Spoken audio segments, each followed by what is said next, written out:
Graças a Deus. Meus queridos amados irmãos e irmãs, cumprimentamos a todos e a todas com a paz do Senhor Jesus Cristo.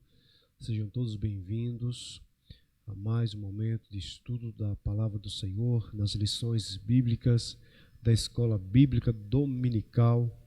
Hoje chegamos à nossa última lição de 2022, fechando aí com chave de ouro mais um trimestre, o último trimestre desse ano, para a glória de Deus Pai.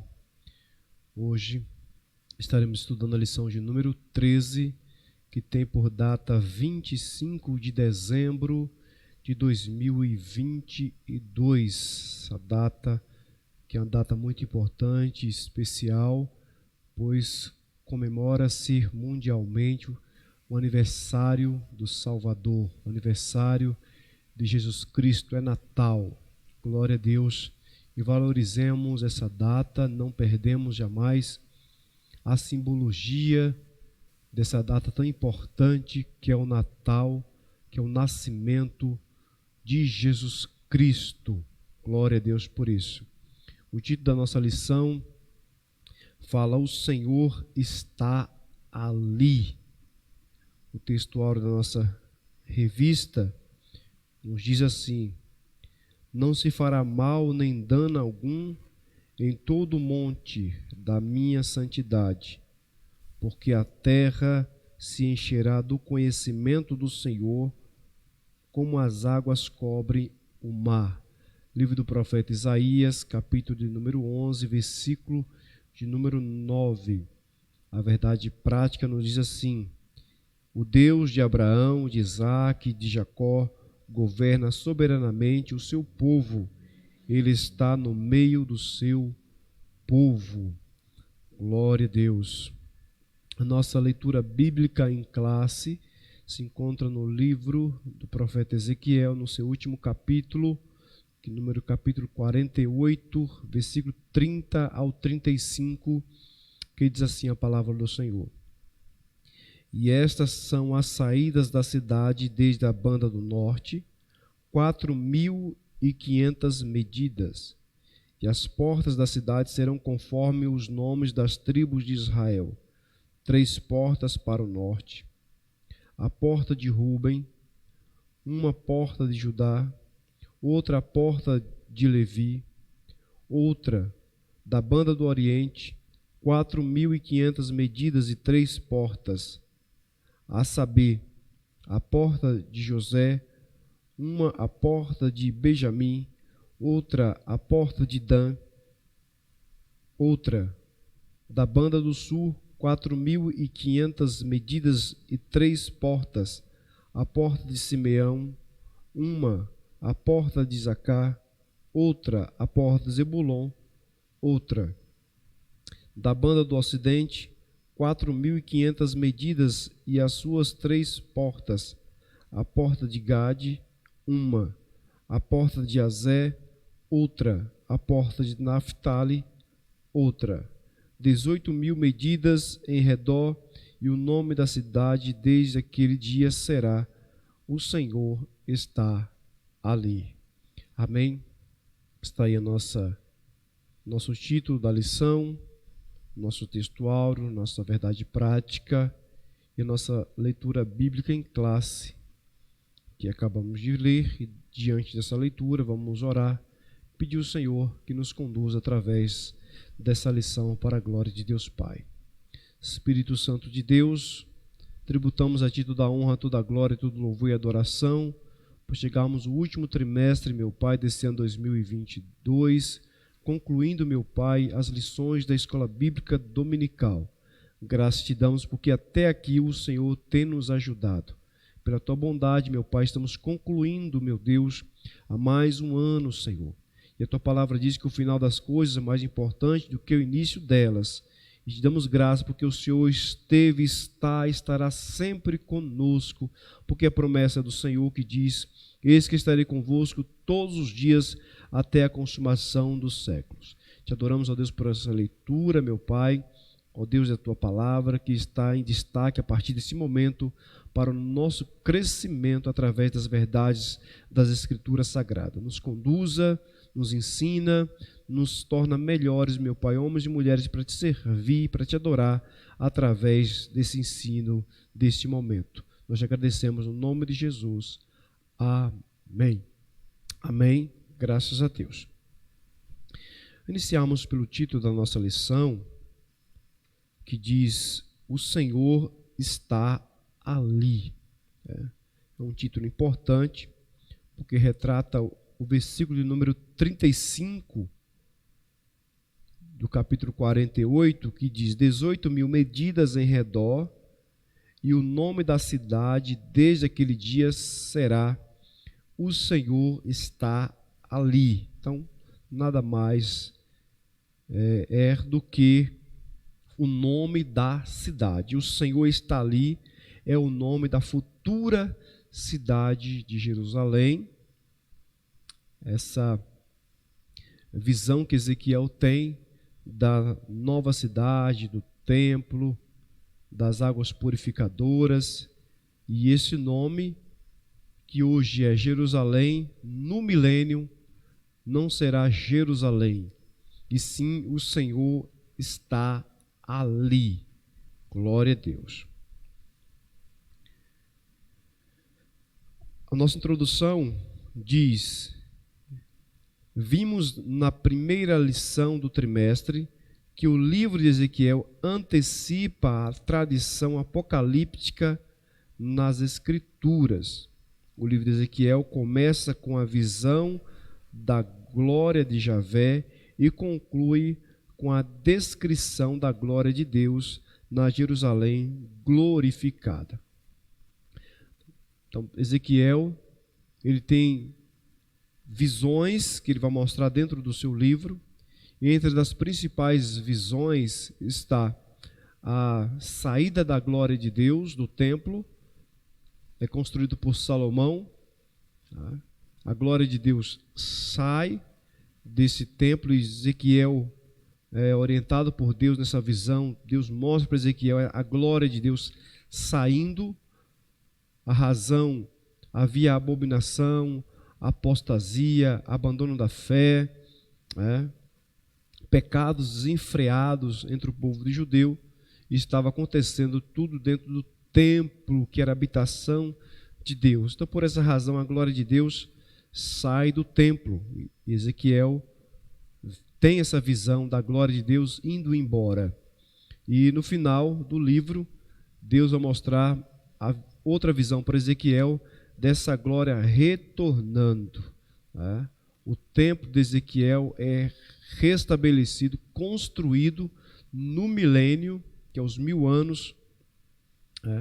E a visão de Deus, e a visão que Ezequiel tem, é da glória de Deus, que um dia saiu, voltando para o templo, para jamais sair. Isso é muito importante. A glória de Deus saiu do templo, ela vai voltar para o templo, para nunca mais sair. Será um tempo de paz. O período do milênio vai ser um tempo de restauração espiritual. É um tempo de bênçãos da parte de Deus, é um tempo de alegria, onde o sofrimento terá findado, as perseguições, as angústias, as doenças terão fim. Será um tempo maravilhoso, uma vez que Satanás será preso. A Bíblia diz que Satanás será preso durante esse período do milênio. Então serão dias maravilhosos, reservados por Deus para todos aqueles que creem no seu nome. Isaías, ele diz isso no capítulo número 11, versículo 9. Ele diz: não se fará mal nem dano algum em todo o monte da minha santidade. Ou seja, não terá mal nenhum no período do milênio, Porque a terra se encherá do conhecimento do Senhor, como as águas cobrem o mar. Então toda a terra se encherá do conhecimento de Deus. A própria cidade de Jerusalém será nomeada como: o Senhor está ali. Então por que haverá paz? Porque haverá restauração, porque o Senhor estará ali. A presença do Senhor no 1000 anos, no período do milênio, é real.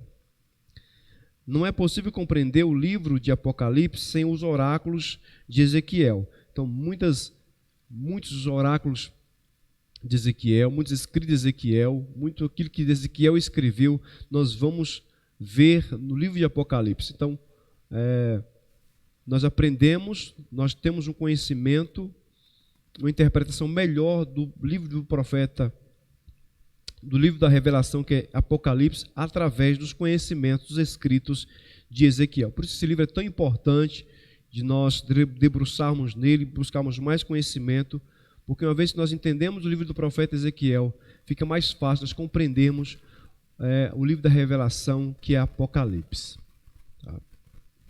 Encontramos abundantes dados cruzados nesses dois livros e ambos são revelados sobre o fim dos tempos. A presente lição encerra o trimestre estudando os aspectos da Jerusalém do milênio. Então, durante o milênio, Jerusalém, o seu nome será mudado, não será Jerusalém, e sim o Senhor estar ali. Glória a Deus. Vamos entrar nos tópicos aí. O primeiro tópico fala sobre a cidade. Nós temos 4 subtópicos para trabalharmos aí nesse primeiro tópico, sobre a cidade. Nós estamos falando sobre a cidade de Jerusalém no milênio, que terá o seu nome mudado de Jerusalém para o Senhor está ali. Então vamos falar um pouco sobre esta cidade do milênio, ou seja, é algo futuro.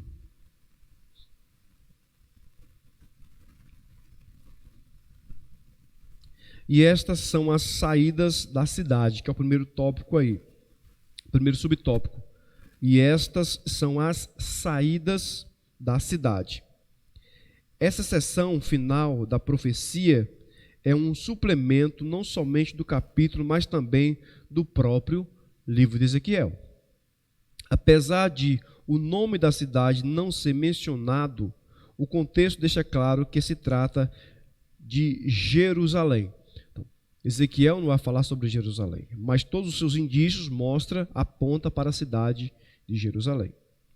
O termo hebraico para saídas, Totsahot, aparece somente uma vez em Ezequiel e é usado no livro de Números com o sentido de limites, extremidades. A versão bíblica tradução brasileira emprega extremidade no versículo de número 4. Então aqui é importante nós procurarmos também outras traduções da Bíblia para termos um conhecimento melhor do livro do profeta Ezequiel, embora fala muito de símbolos, medidas, e quando nós pegamos umas versões mais atualizadas, nós temos um compreendimento melhor do livro do profeta Ezequiel. Como o profeta usa outras palavras para saídas, muitos expositores do Antigo Testamento acham que saídas, apesar de sematicamente correto, não se ajusta bem no presente contexto. A ideia, segundo alguns, seria estas são as extremidades das cidades, mas saídas é a forma familiar e mais tradicional mantida na Septuaginta, a versão grega do Antigo Testamento, e das novas versões atuais da Bíblia. Então, Septuaginta, que é a tradução, a união dos 70, que traduziu a Bíblia do hebraico para o grego. Então, eles vão referir, essas são as saídas das cidades, vão falar sobre esse ponto aqui do versículo número 30 de Ezequiel, capítulo 48, referindo-se a cidade cerca de 12 quilômetros em cada lado da cidade. Aí nós temos aí o tópico número 2, que fala sobre o formato da cidade. Então falamos das saídas da cidade, que é cerca de 12 quilômetros de cada lado, e falamos agora sobre o formato dessa cidade futura, que está no versículo número 31 do capítulo 48. A descrição da cidade de Ezequiel revela-se ela quadrada. Então nós já percebemos aqui que a cidade do milênio, da visão de Ezequiel, é quadrada. E nessa visão suplementar, o profeta fala de 4 lados descritos no sistema horário: norte, leste, sul e oeste, um tipo da nova Jerusalém. Então, essa visão de Ezequiel do templo do milênio, ela vai tipificar o templo da nova Jerusalém, da visão do apóstolo João, Apocalipse capítulo 21 e o versículo de número 16 também fala dessa cidade, Nova Jerusalém, com suas dimensões quadradas. A extensão de cada lado é de 4.500 medidas, ou seja, 2.250 metros. A cidade de Jerusalém nunca teve a sua área territorial quadrada, nem a sua arquitetura em nenhum período histórico. O que o profeta está revelando é algo novo até então, é uma figura da nova Jerusalém do mundo vindouro. Da nova Jerusalém, melhor dizendo, a nova cidade de Jerusalém, né, que terá o nome O Senhor está ali, né, que o profeta Ezequiel ele está vendo, é algo novo, é uma figura nova em Jerusalém no mundo vindouro, ou seja, é algo completo, né? A cidade que Deus havia prometido desde Abraão, né? Nós vemos lá em Gênesis do capítulo 15, do versículo 7 ao versículo número 18, né? Onde Deus prometeu essa terra para os filhos de Israel. Então, esse território, essa terra que Deus prometeu, que mana leite e mel, na sua totalidade, ela nunca foi conquistada na sua totalidade. Então, ela será completamente conquistada, essa profecia, essa promessa de Deus para o seu povo de entregar essa terra, porque Deus prometeu uma terra total, completa, né? A terra que mana leite e mel. Então, até hoje, os filhos de Israel não conquistaram completamente as terras prometidas por Deus. Então, por isso que as suas dimensões de Jerusalém sempre teve formatos diferentes nos tempos de Salomão, no período também de Jesus. Então, a cidade de Jerusalém tem um formato diferente, mas na visão de Ezequiel, esse formato é quadrado, ou seja, toda a terra que Deus prometeu a Abraão no milênio será concretizado, porque Deus prometeu a terra completa. Então eles vão conquistar através do milênio, e vimos isso lá em Gênesis, no capítulo número 15, vamos fazer essa leitura, para nós compreendermos que Deus prometeu essa terra, e essa terra ainda não foi conquistada na sua totalidade. Gênesis capítulo 15, versículos 7 ao 18. Olha o que a Bíblia diz. Disse-lhe, mas eu sou o Senhor, que te tirei de Ur dos Caldeus, para dar-te a terra para herdardes. Então Deus está conversando com quem? Com Abraão. Tirou Abraão de Ur dos Caldeus, da sua terra, da sua parentela, para a terra que Deus ia mostrar. Deus estava iniciando ali, através de Abraão, uma nação escolhida por ele, e ele diz, para dar-te esta terra para herdar. Olha o versículo número 18 também, diz, naquele mesmo dia fez o Senhor um concerto com Abrão, dizendo, a tua semente tenho dado esta terra, desde o rio do Egito até o grande rio Eufrates. Ou seja, a terra que Deus prometeu ainda não foi conquistada pelos filhos de Israel na sua totalidade. Eles não herdaram a terra na sua totalidade.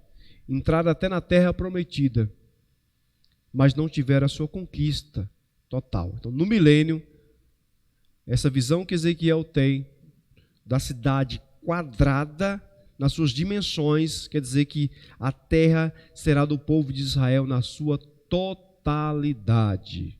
Glória a Deus por isso. Tópico número 3 diz as 12 portas. E a Jerusalém histórica do período de Ezequiel e Jeremias possui pelo menos 6 portas, segundo o livro de Jeremias. Então, no período de Jeremias e Ezequiel, a cidade de Jerusalém possuía 6 portas. Quando quando Neemias restaura a cidade de Jerusalém, os muros de Jerusalém, nós vimos lá que havia 12 portas. Então, Neemias restaura as 12 portas de Jerusalém.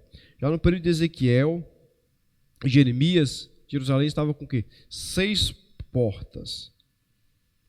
Está aqui o nome dessas portas: Porta do Povo, Porta do Sol, Porta de Benjamim, Porta da Esquina, Porta dos Cavalos, Porta do Meio e Porta entre os Muros, a Torre do Templo de Marduk, Deus dos Babilônios.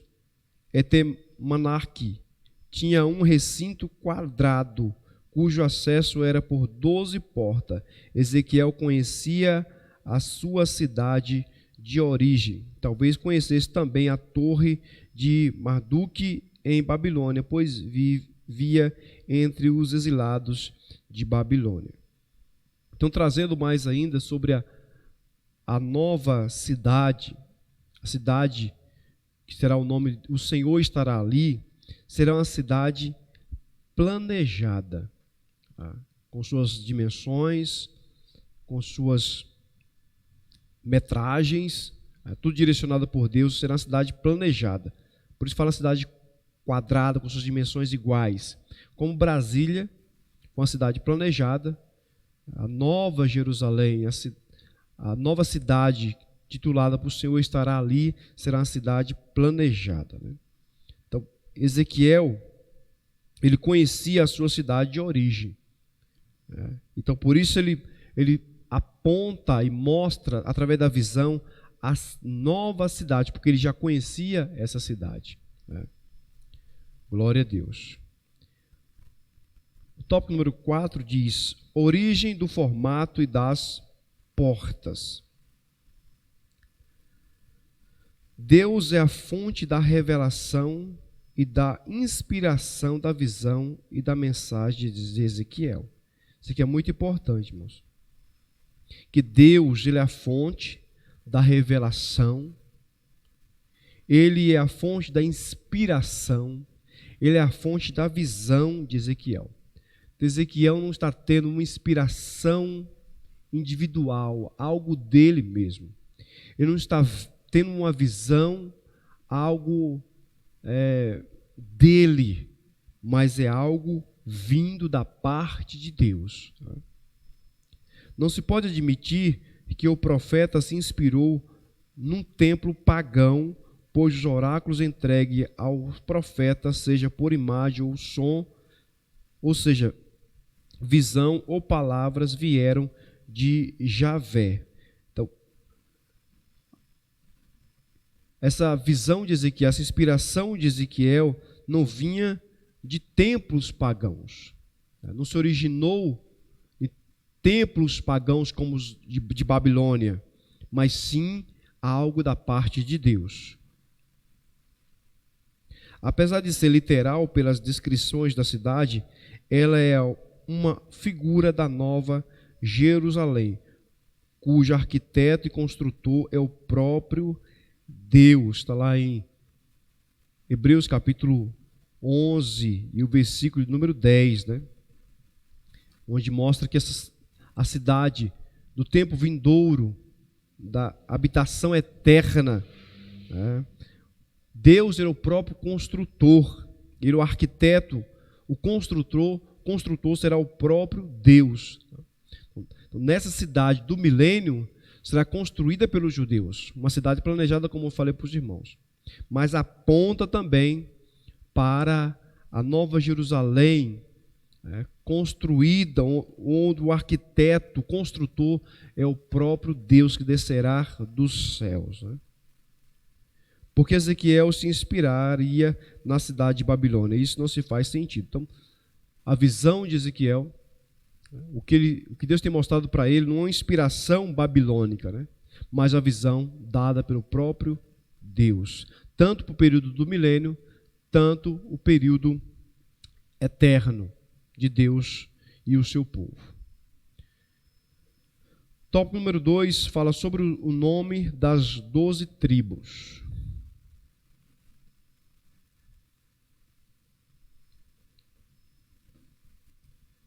Nós temos 3 subtópicos aí para trabalharmos aí no tópico número 2.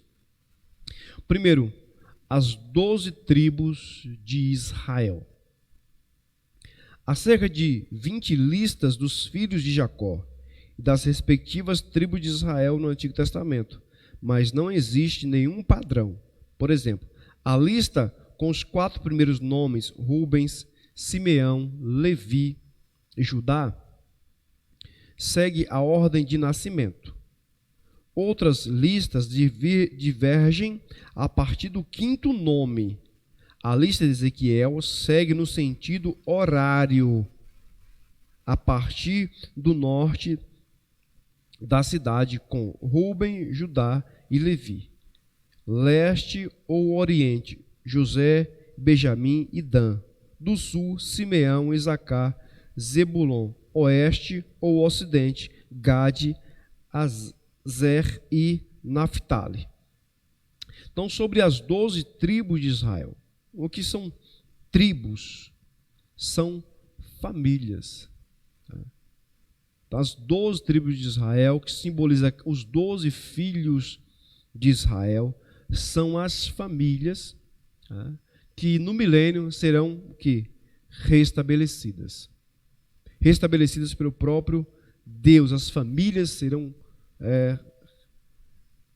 abençoadas. As famílias estarão nos seus devidos lugares. As famílias receberão as bênçãos do Senhor. As famílias não serão como as famílias de hoje, onde filhos dão trabalho para os seus pais, pais dão trabalho para os seus filhos, filhos separam seus pais, pais separam seus filhos, maridos separam das suas esposas, esposas separam dos seus maridos. Não será um período de paz, de restabelecimento das famílias, as 12 tribos de Israel. Então, Ezequiel está vendo uma restauração também das famílias, representadas aqui pelas 12 tribos de Israel, sobre os 12 filhos de Jacó. Glória a Deus. O 2 fala critério da ordem dos nomes. Pelo relato do nascimento deles, a melhor explicação da ordem dos nomes parece ter sido o critério das mãos dele, ou pelo menos uma tentativa. Leia e Zilpa de um lado, Raquel e Bila de outro.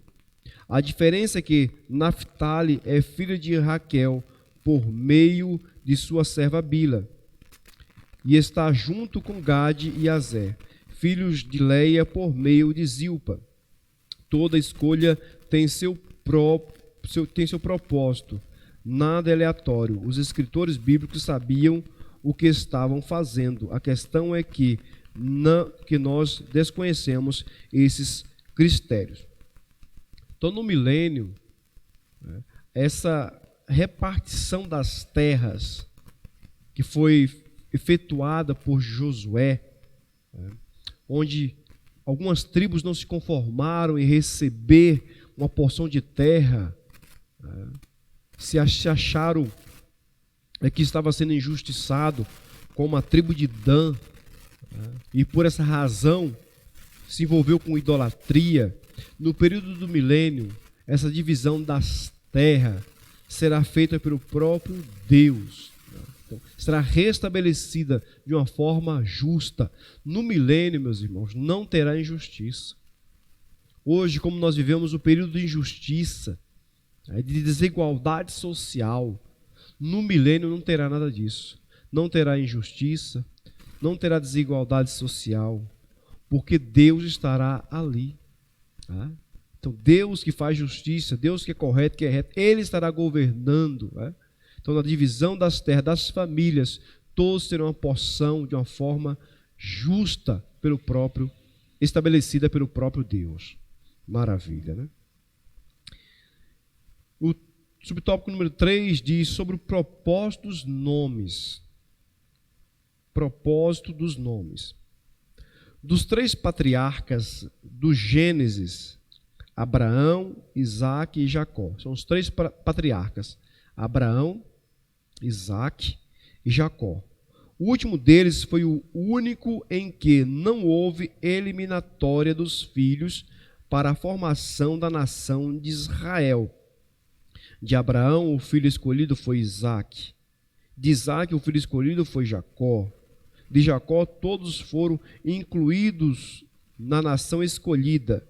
Esses 12 filhos de Jacó deram os seus nomes aos 12 territórios na terra de Canaã, durante a partilha da terra sobre a liderança. Assim, o propósito desses 12 nomes dos filhos de Jacó, como representantes da nação, está claro também no efode sacerdotal. E porás as 2 pedras nas ombreiras do efódio, por pedras de memória para os filhos de Israel. E Arão levará os seus nomes sobre ambos os seus ombros, para a memória diante do Senhor. O nome nas 12 portas de Jerusalém milenial, bem como a nova Jerusalém, tem por propósito a memória dos filhos de Israel. Então Deus começou a nação de Israel através de um homem e uma mulher, Abraão e Sara. De Abraão veio Isaque, de Isaque veio Jacó. De Jacó veio os 12 filhos de Jacó. E desses 12 filhos se formou a grande nação de Israel. Então, no milênio, esses nomes dessas famílias serão restabelecidas. Com qual propósito? Com o propósito de memória. Uma memória das famílias do povo de Deus, das tribos, os primeiros povos serão relembrados, terão como memória no milênio. Isso é muito importante. No milênio terá essas memórias do agir de Deus através da história, para relembrarmos tudo que Deus fez, os milagres que Deus fez. Então, no milênio, Deus trará à memória os sacrifícios, como nós já estudamos, Ezequiel vai ter essa visão dos sacrifícios que será feito. No milênio também terá por memória a Santa Ceia do Senhor também, e vemos isso, Jesus falando, quando ele faz a primeira e a última ceia, juntamente com os seus discípulos, está lá em Mateus capítulo 26, versículo 19, olha o que a Bíblia diz, Mateus 26, 29, diz assim: E digo-vos que desde agora não bebereis desse fruto da vide até aquele dia. Então Jesus está celebrando a ceia, a única ceia, a primeira e a última com seus discípulos. Ou seja, essa ceia será refeita, celebrada novamente, melhor dizendo, no milênio, até aquele dia. Que dia é esse? O período do milênio, em que eu beba de novo convosco, aí ele diz aqui, no reino do meu Pai. Então a ceia, nós estaremos ceando no reino de Deus. No milênio terá Santa Ceia. Marcos capítulo 14, versículo 25 também diz essa verdade. E também nós teremos aí a memória das tribos, das famílias dos 12 filhos de Jacó.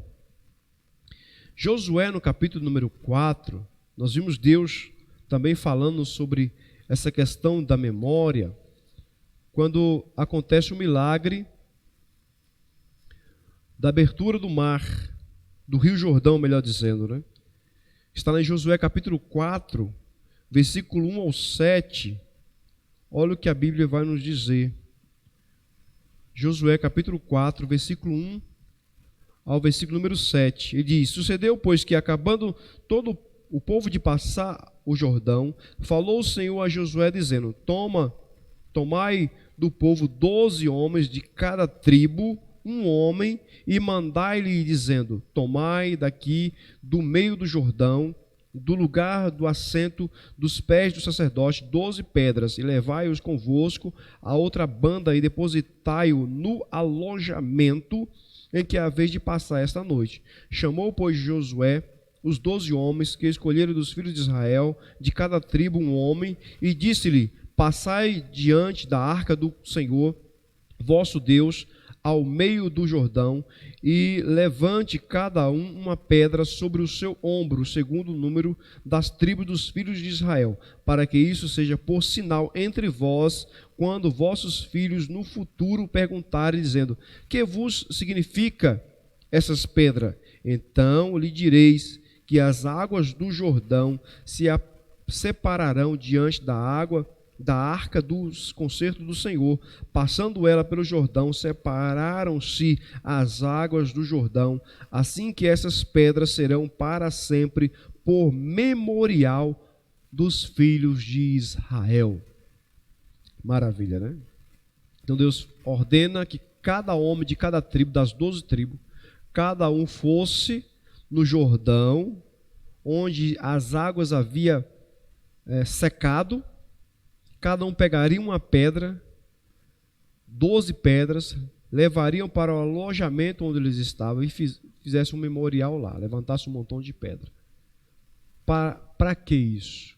Para quando os filhos de Israel, os netos, né, as futuras gerações, viessem perguntar: por quê? Para que essas pedras aqui? Para que esse montão de pedra? O que significa isso aqui?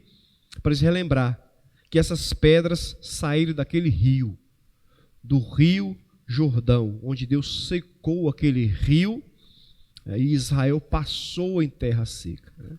Que maravilha. Então, no milênio, teremos memoriais, né? Como a Santa Ceia, como o sacrifício, como as tribos de Israel, o nome dos filhos de Jacó, para relembrar que Deus, através de um homem de Abraão, veio Isaac, veio Jacó, depois veio os 12 filhos de Israel, e desses 12 filhos de Jacó, uma grande nação se formou. Nós percebemos que quando Jacó está com seus filhos, juntamente com José, no Egito, a Bíblia vai dizer que ali eles tinham um número de 70 pessoas, somente 70 pessoas, mas quando esse povo vai sair do Egito, que as pragas vêm, nós vemos que saiu lá mais de 1,5 milhão de pessoas. Então o número crescia, o povo de Deus cresceu de uma forma grandiosa, porque Deus havia prometido que através de Abraão, Deus levantaria uma grande nação. Então no milênio, nós teremos essas recordações maravilhosas, esse memorial maravilhoso dos milagres de Deus ao longo da história, né? Glória a Deus por isso. Tópico número 3, o Senhor está ali.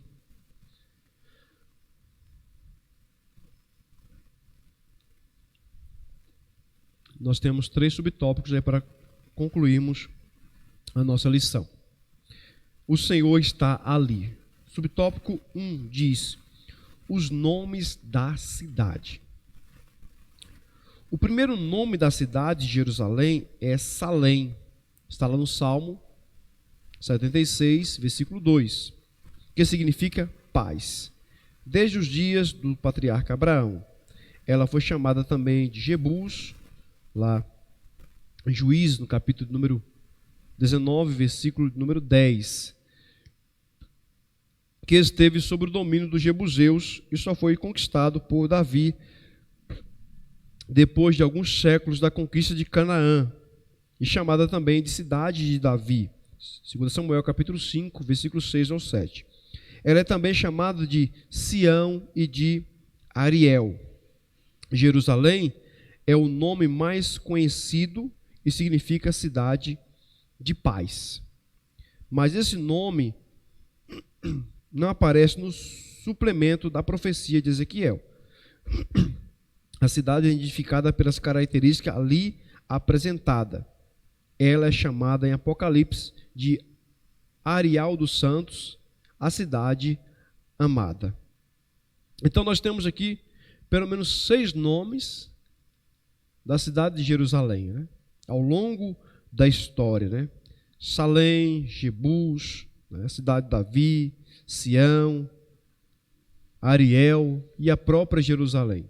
Então, nessa visão de Ezequiel, não aparece esse nome Jerusalém. Então já aparece o outro nome, como o Senhor está ali, porque esse nome será mudado. Então, no milênio, essa cidade, que hoje nós conhecemos como a cidade de Jerusalém, será conhecida e chamada como o Senhor está ali. Já João, na visão do Apocalipse, esse nome será o Arraial dos Santos, a cidade amada, segundo Apocalipse, capítulo número 20 e o versículo de número 9.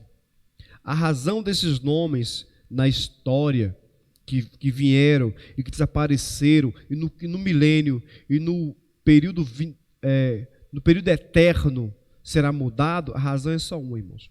Porque esses nomes dessa cidade sempre foi pervertida. A cidade de Salém, Jebus, cidade de Davi, Sião, de Ariel, Jerusalém, todas foram pervertidas. O pecado prevaleceu, idolatria, apostasia, mas o nome dessa cidade vindoura do milênio e do estado eterno não terá mais pecado, não terá idolatria, não terá imoralidade, não terá injustiça, não terá mentira, não terá engano, porque esse nome será o nome, o Senhor está ali, Arraial dos Santos, cidade amada de Deus. Glória a Deus por isso. 2, fala o nome divino. Os nomes de Deus não são apenas um aplicativo, os nomes de Deus não são apenas um apelativo, nem simplesmente uma identificação pessoal, mas são inerentes à sua natureza e revelam a sua obra e atributos. Deus tem atributos que só pertencem a Ele, né? Quando nós falamos de atributos, nós falamos de algo que só pertence a Deus. Nós temos 3 atributos bem conhecidos que falamos sempre, né?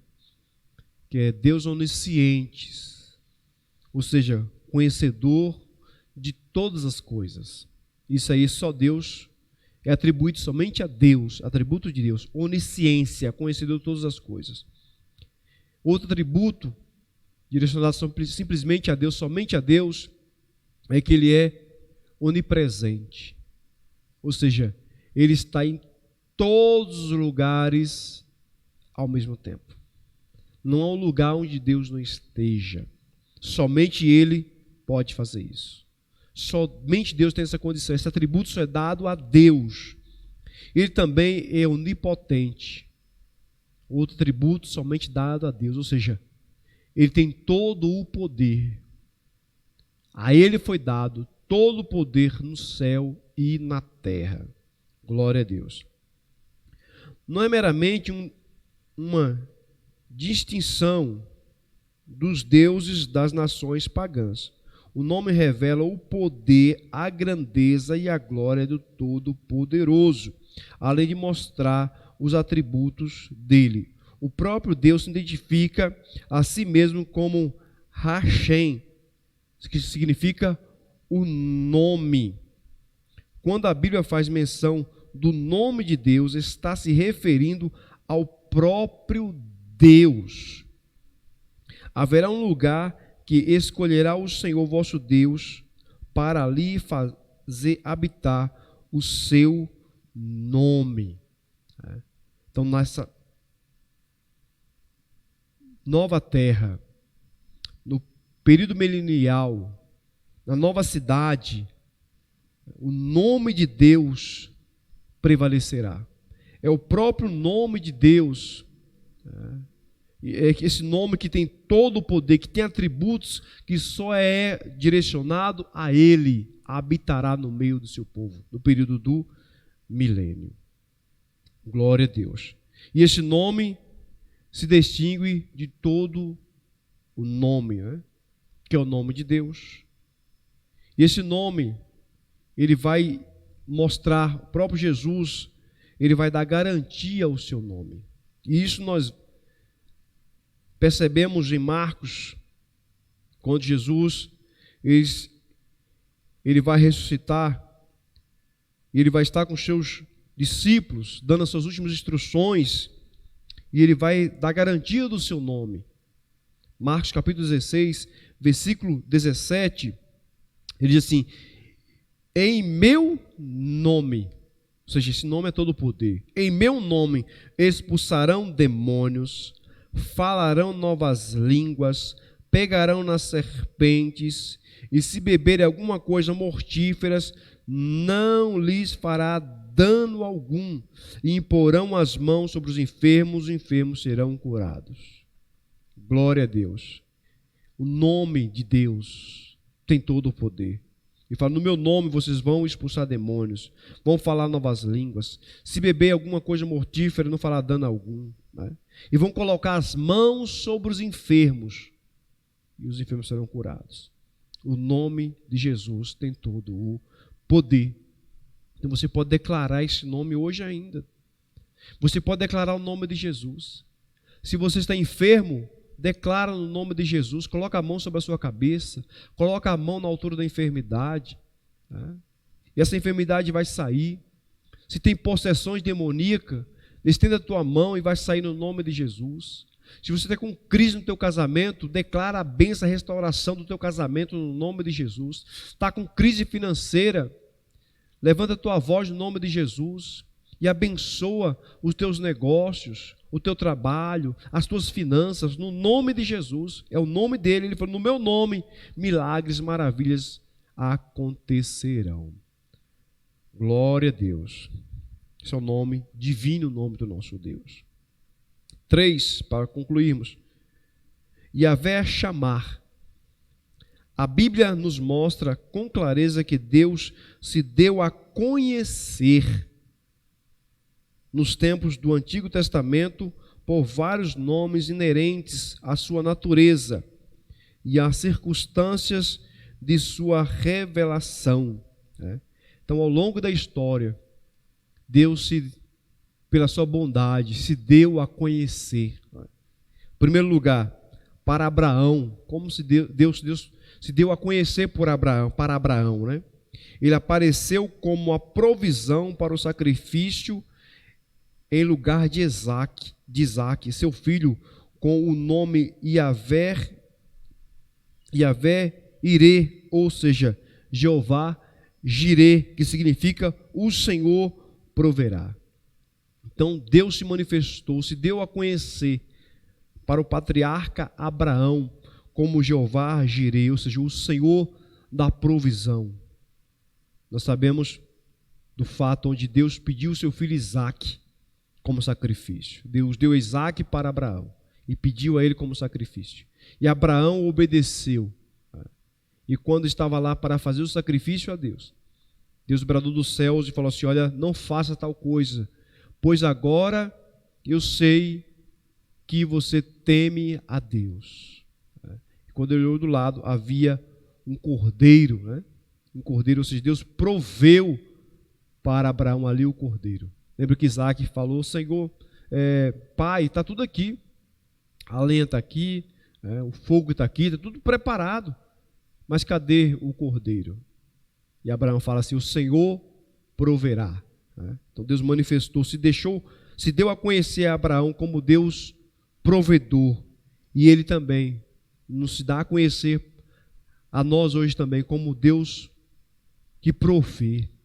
Deus é o Deus provedor, irmãos. Isso é maravilhoso. Às vezes você está num beco sem saída, sem saber o que fazer, e de repente o Senhor provê na tua vida. A porta se abre, o milagre acontece, porque Deus ainda, e Ele sempre será o Deus da provisão, Ele é o Deus provedor, e Ele quer prover na tua vida. Dê um passo de fé, porque Ele já se deu a conhecer. Ele não se dará a conhecer, Ele já se deu a conhecer através das suas provisão, através de Abraão. E o mesmo Deus que esteve com Abraão é o mesmo Deus que está comigo e está com você também. Glória a Deus por isso. E mais, e prometendo livrar os filhos de Israel daquelas pragas e enfermidades que sobrevieram aos egípcios, ele se manifestou como Yahvé Rafá, ou seja, Jeová Rafá, isso é, o Senhor que sara. Né? Então Deus se deu a conhecer também através do seu povo, através de Jeová Rafá. Deus mandou pragas sobre os egípcios. E Deus vai falar para o seu povo que essas pragas, que essas enfermidades, eles ficariam livres delas, não seriam atingidos, se eles temessem a Deus. Está lá em Êxodo capítulo 15, versículo 26. Se fossem temente a Deus, obediente a Deus, o Senhor manifestaria o seu poder no seu meio como Jeová Rafá, aquele que sara toda dor, toda enfermidade. Que maravilha, né? Então, talvez hoje você esteja enfermo. Chame o Jeová Rafá para você. Clame por Ele. Ele ainda cura. Não há enfermidade que o Senhor não cura. Ele é o Deus do impossível. Lucas 1,37. Para Deus nada é impossível. A Bíblia vai dizer que haveria alguma coisa difícil para Deus. Ele é o Jeová Rafá, que sara o seu povo, cura toda enfermidade. Maravilha. Mas o nome divino de Yahvé Chamá, ou Jeová Samá, isso é, o Senhor está ali. É o novo nome dado à cidade do milênio. O objetivo é dissociar o nome de Jerusalém com os pecados do passado. Como eu falei para os irmãos antes, né? Porque Deus vai desassociar esse nome Jerusalém, Jebus, né? Cidade de Davi, Sião, deixar de existir. Hoje temos Jerusalém, e Jerusalém também deixará de existir como Jerusalém, né? Por causa do pecado do povo do passado, né? Do povo do presente também, da nação de Israel. Então passará a ser, né? Yahvé Chamá, ou seja, o Senhor, Jeová Samá, que significa o Senhor está ali. O Senhor está ali. Essa cidade, a nova cidade de Jerusalém, será chamada o Senhor está ali. E que o Senhor esteja também aqui. Se o Senhor esteja também dentro de você nesse momento. Que o Senhor não esteja simplesmente em uma cidade, o seu nome como cidade, a Nova Jerusalém, né? Mas que o Senhor esteja também aqui. Nós somos templo do Espírito Santo. Que possamos pedir ao Senhor que esteja aqui dentro de nós. Amém? Glória a Deus. Deixa eu concluir dizendo que o apóstolo Paulo ensina que com a queda de Israel veio a salvação para os gentios, e que não diremos com o que não diremos com a sua plenitude. As bênçãos anunciadas nas profecias de Ezequiel não se restringe apenas ao povo judeu, elas são extensivas a toda a terra. Que conclusão maravilhosa, né? O apóstolo Paulo vai dizer na sua carta aos Romanos, no capítulo 11, versículo 12, vai falar que com a queda de Israel veio a salvação para os gentios, né?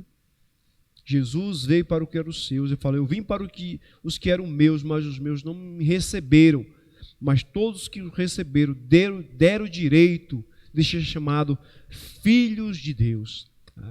Então, se o povo de Israel rejeitou ao Senhor e veio o período dos gentios, quem são os gentios? São aqueles que não são judeus. É por isso que eu estou hoje de camiseta do Brasil para representar a nossa nação brasileira. Nós somos gentios. Israel rejeitou a Deus e entrou o período dos gentios.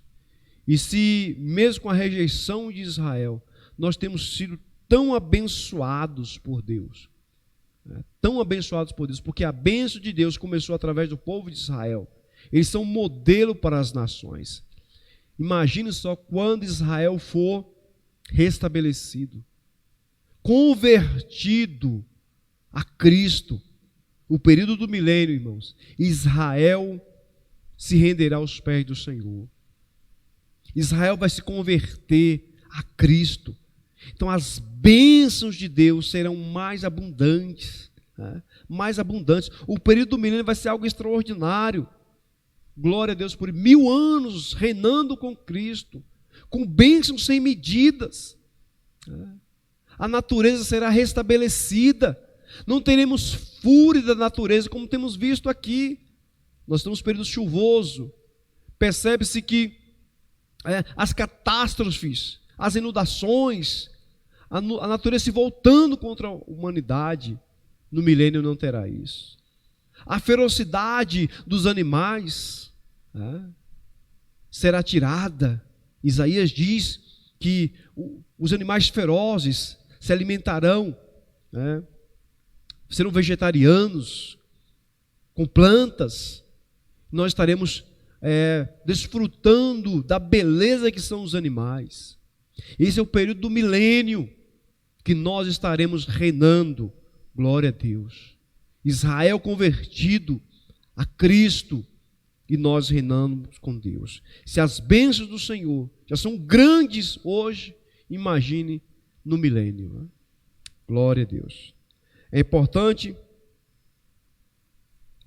salientar que nós já estamos sendo abençoados como igreja pela presença do Espírito Santo em nossas vidas. Nós já estamos sendo abençoados. Jesus está aqui. Ele estará ali, que será o novo nome da cidade no milênio. Mas Ele já está aqui. Ele mora dentro de nós. Nós já desfrutamos as bênçãos do Senhor e continuaremos desfrutando das bênçãos do Senhor Jesus Cristo no período do milênio.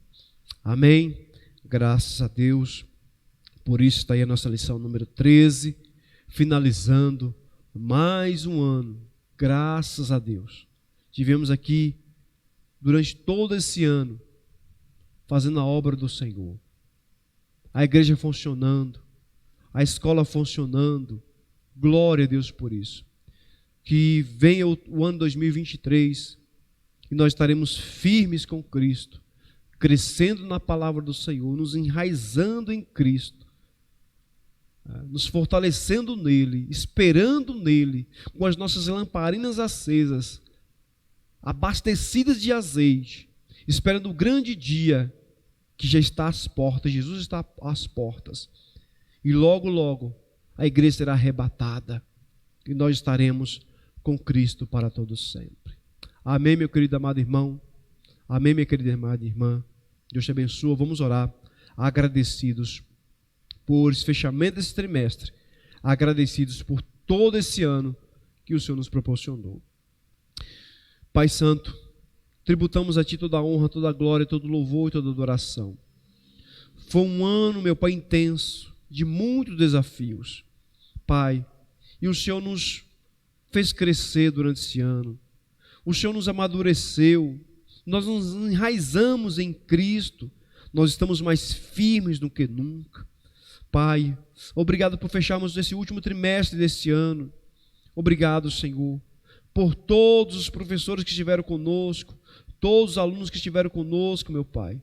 Obrigado, meu Pai, no nome de Jesus. Que o novo ano que virá, 2023, ó Pai, seja um ano, meu Deus, onde estaremos colhendo novos frutos, ó Pai. O Senhor nos levará a novos horizontes para a glória do Teu nome, meu Pai.